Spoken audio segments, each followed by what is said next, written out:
কোনো সময় অনেক গুজব শোনা যাচ্ছে বা অনেকে বেড়ায়।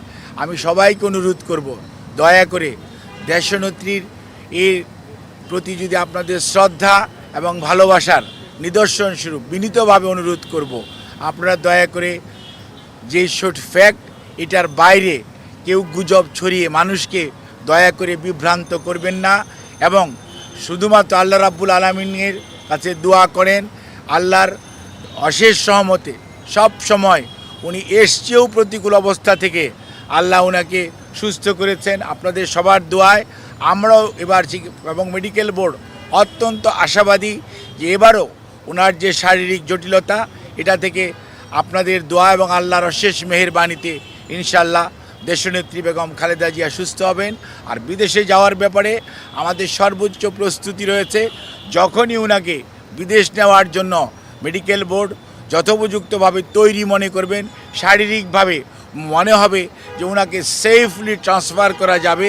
কারণ মনে রাখতে হবে 12 থেকে 14 ঘন্টা যখন আপনি এয়ার ফ্লাই করবেন তখন যে হাই অল্টিটিউডে মানুষের শারীরিক যে পরিবর্তন হয় সেটির সাথে খাপ খাওয়ানো একজন অসুস্থ মানুষের পক্ষে সব সময় সম্ভব হয় না। কাজে এই জিনিসটি খেয়াল রেখে আপনারা দয়া করে বিভ্রান্তও হবেন না, দয়া করে কেউ বিভ্রান্তি ছড়ানোর চেষ্টা করবেন না। স্বাস্থ্যকর অল টাইম ফ্যামিলি কেক, সব সময় অল টাইম হেলদি লাইফ।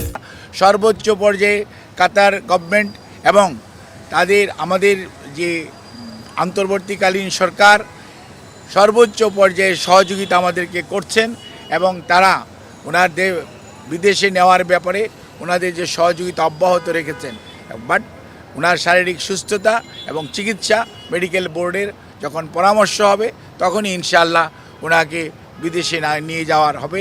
তবে সবার আগে মনে রাখতে হবে ওনার চিকিৎসাটাই সর্বোচ্চ প্রাধান্য পাবে।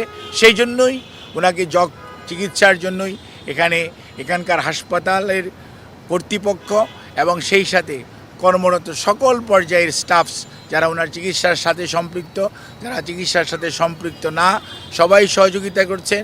সর্বোচ্চ পর্যায়ে হাসপাতালে ভর্তিকৃত অনেক রুগী এবং রুগীর আত্মীয় স্বজন আমাদের অনেক আবেগপ্রবণ আমাদের সহকর্মীদের কারণে হয়তো অনেকভাবে বাধাগ্রস্ত হচ্ছেন।